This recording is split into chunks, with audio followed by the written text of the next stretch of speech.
I was born in Vietnam. The Vietnam War was pretty much going on, and you know, the North has basically overtaken the South. So she took me, my two sisters, and we fled the country.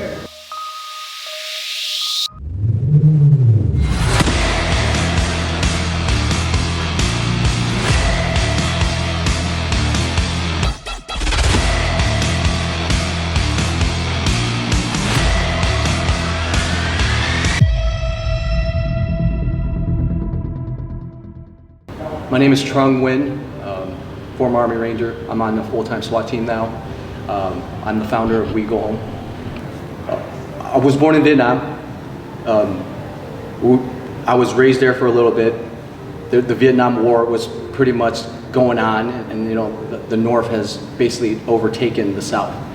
And my mother didn't want to deal with the tyranny and the communism out there in that country, and she wanted to seek life, a better life for us. You know, she took our two sisters, myself, with $10 to our name, and we fled Vietnam. We left behind her mother, her father, her uncle, her brothers, her sisters, everybody, because she wants to seek a better life for us. And it was a rough journey.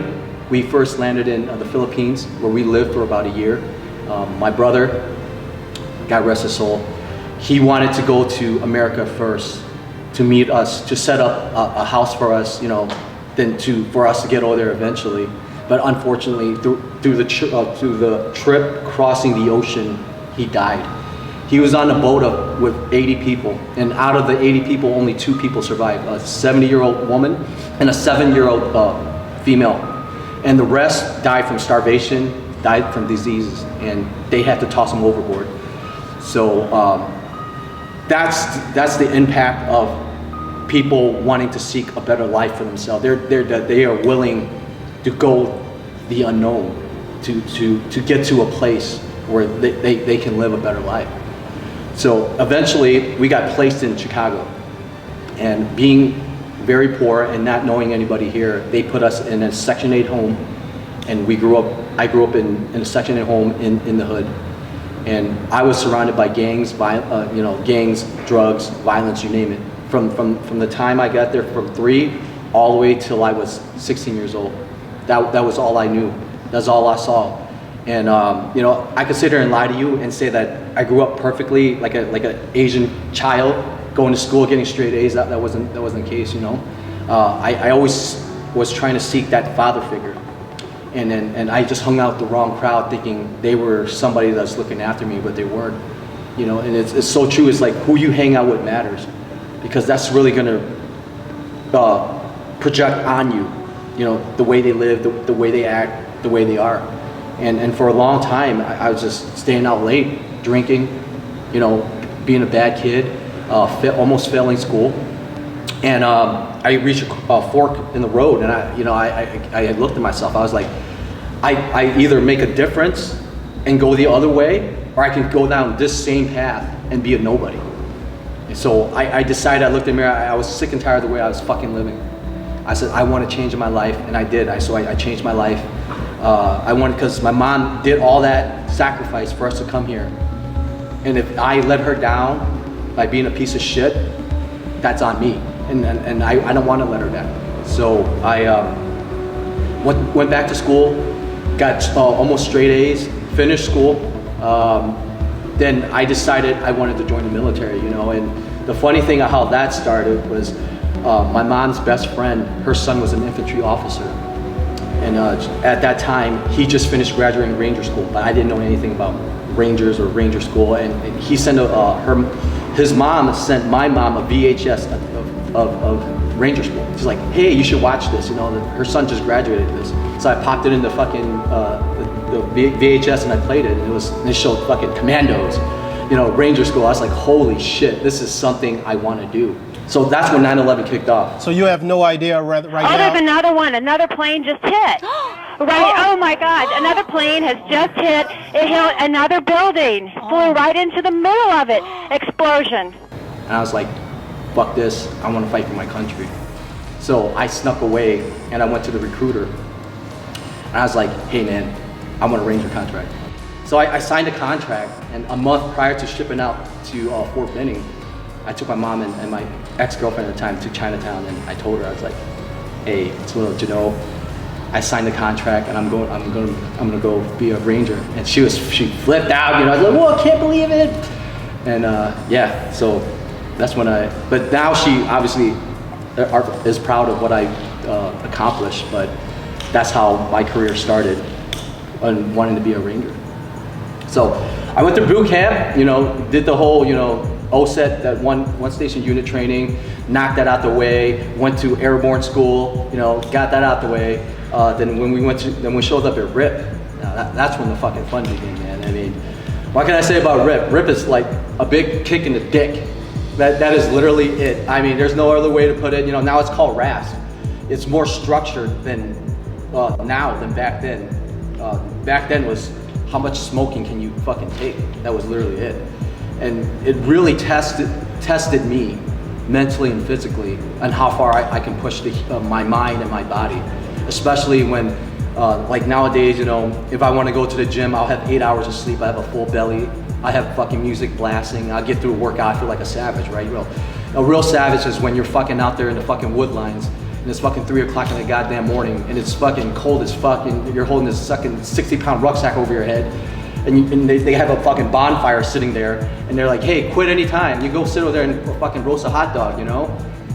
That's when it's a real mental gut check on if you really want it bad or not. Because then you have no one to motivate you, to move you but yourself.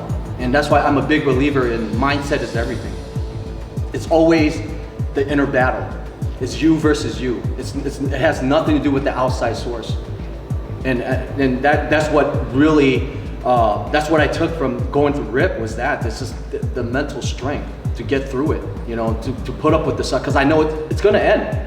That 3 weeks is gonna end. It's if I'm gonna get there or not. Regardless, that Friday on graduation day with the scroll and the tambourine, it's gonna happen. But am I gonna be there or not, right? And I had to make a decision, and it's tough to see, because you know everybody was sucking. No, you know, everybody, I don't give a fuck how much of a stud you were. At the end of so much hitting the wood lines, little sleep, little food, your body's gonna wear down, your mind's gonna wear down. Then it really comes down to, do you want it fucking bad enough? And it gets worse when you start seeing your friends fucking quit. You know, then you're like, dude, they're quitting in front of your fucking eyes, they're dropping like flies, and you're just like, fuck, do I want this? You know, and that's when you have to really look and dig deep and be like, this is what I set out for myself, this is what I wanted to do fucking from the beginning, I'm gonna make sure I'm gonna fucking do it. Because I'm not gonna fucking quit and join the big army and let myself down. If I quit then, I'm gonna quit the rest of my fucking life. So I was not about that. So we made it through, graduated, and it was one of the best feelings in the world, man. I'll tell you that. I mean, you know, just getting that scroll pinned on and being able to don that tambourine, I was like, fuck, this is the start, you know. But being so young, I was on cloud 9. I thought I was the shit, you know. I went to 2nd Range Battalion because we got to choose, which is at Fort Lewis. Got there, I thought it was hot shit. No, I thought selection was hard. Selection's not hard. Fucking staying in the Range Battalion is fucking hard. That's when true selection starts. Because you have to earn your spot every single day. And I don't think a lot of people know that you can quit any fucking time when you're in a Range Battalion. And they can kick you out any fucking time if you don't meet the standard. And when we got to the fucking Ranger Bat, Tab Spec 4s were there. They were fucking like Jaguars, just waiting for us. You know, they call us cherries. They're just waiting to pounce on us and fucking smoke the fuck out of us. And which they did. They gave it to us, you know, and it humbled the fuck out of me. And that's the one thing I would think the Ranger Battalion has taught me is being humble, crushing your fucking ego. You know, you think you made it. You have to earn your place every fucking day when you're there. You have to prove it to your team leader. You have to prove it to your squad leader. You got to prove it to all those guys that you belong with those guys. And I would say that's the one thing that I am so glad I was able to experience, that is that type of leadership, that type of mental toughness, that type of just being around fucking bunch of alphas. Motherfuckers who want to get after it every fucking day, who are go-getters, you know? And I think that's so important, that's so lacking nowadays, is that type of fucking attitude. And I'm so glad and I'm so blessed that I was able to experience that. in the Ranger Battalion. We went on our first deployment, which was Mosul, Iraq. It was 2004. So we're out there, and dude, let me tell you, fucking, that was like the peak of the war, dude, and it was fucking wild. And, you know, the fighting that I wanted, I got to experience that, you know, and because when you're out there, you know you're out there too. When you land into a foreign country, you smell it. It's just in the air. You can fucking sense it. You can smell it, and you know, you're in that fob. But once we were ready, we loaded our fucking our mags with real live rounds. I'm like, oh man, this is shit. This is the shit right here. And literally the next day, we got briefed right away to go out and do a direct action mission at night. And you know, when you left, that first time when you leave that compound, you're like, dude, all that training, everything that you've done led up to this point, you are fucking here. We're about to get after it. And man, we got after it, you know. I got to see heroism. I got to see bravery. I got to see men who were fucking, men amongst men, make decisions under fucking fire, under chaos, with the utmost calmness. And that to me blew me the fuck away. You know, I mean, it takes balls of steel for something like a senior squad leader, a team leader. My squad leader was fucking 24 years old. He already has like 5 deployments under his belt. He had 3 Iraq and 2 Afghanistan already. And dude, that type of thing you can't buy, man. That's the type of thing that you have to earn there. And you know, that's one of the shirts we have is pressure is a privilege. You want to be put in the position of pressure. You know, if you're put in that position, that means people around you believe in you. And to see those men leading us in war, they earned that right to be in that position. They earned that right to make those fucking crucial decisions, man. And it was just phenomenal. It was phenomenal. I had the best time of my life in the Ranger Battalion. Did it suck? Absolutely, it fucking sucked. I'm not gonna sit here and say the military is 100% fun, and you know that too. I would say it's 95% fucking suck, and that 5% when you're riding that little bird or you're fast roping down the helicopter, you jump on the airplane, you're like, oh cool, this is what being a Ranger is about, this is fucking cool shit. But a lot of time, it really, what the military has taught me throughout my time in deployment and my time in there is like, hard times is there, but you'll make it through it. And look where I'm here now. I made it through it. Anybody who's listening to this is like, hard times don't last. And as cliche as that sounds, you do. You gotta be tough, you gotta be mentally strong for you to be able to make it through that.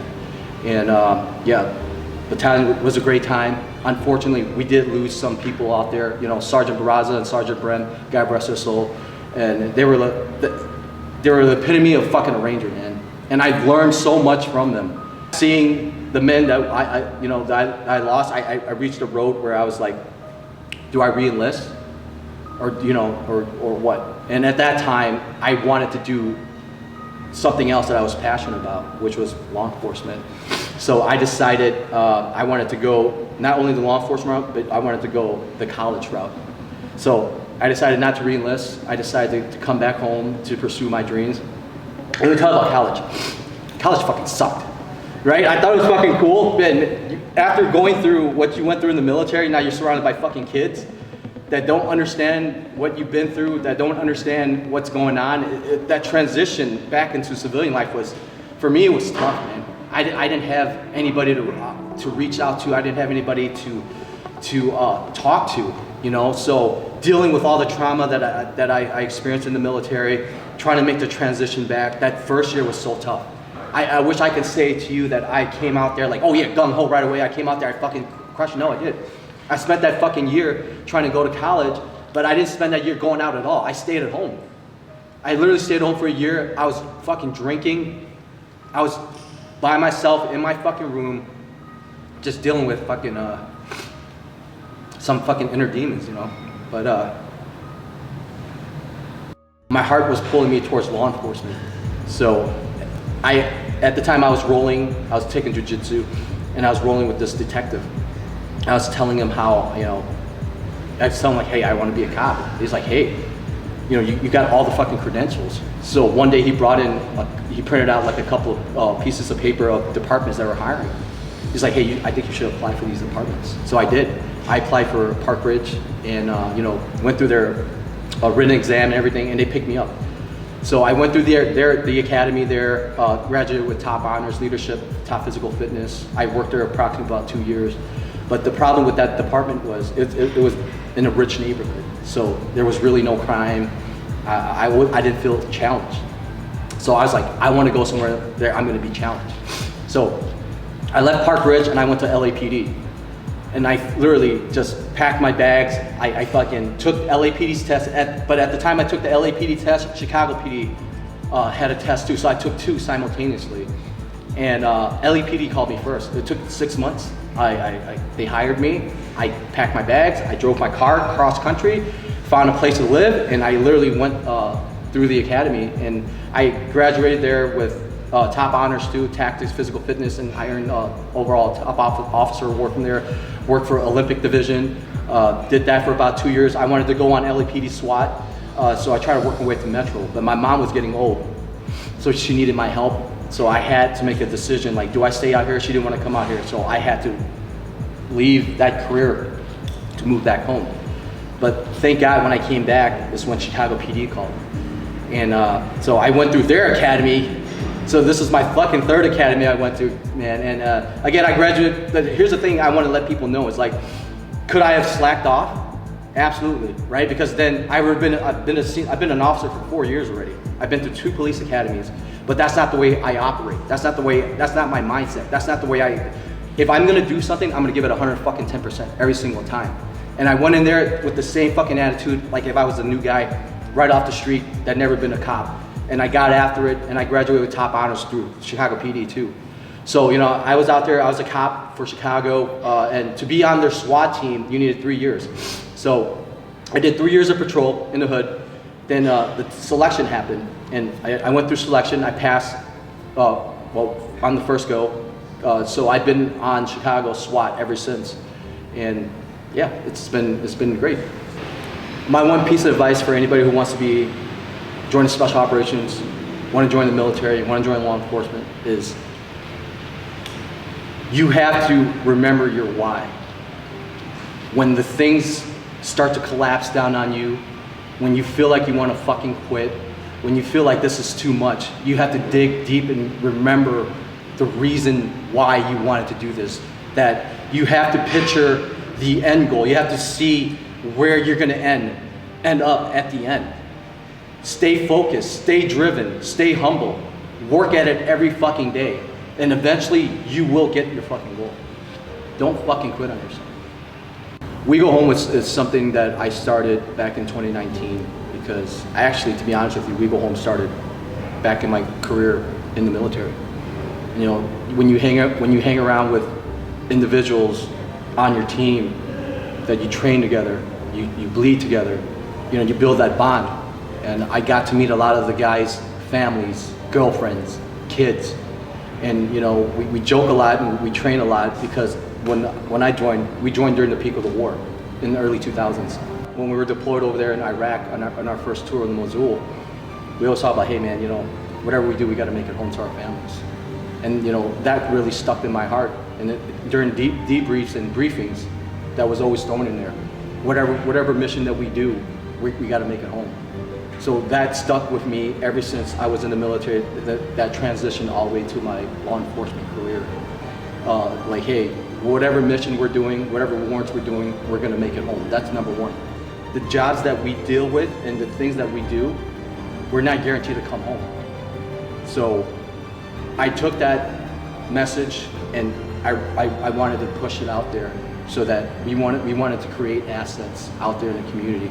The more assets we can create, it's just going to affect the people around them. Through there, we develop into another passion of mine, which is supplements.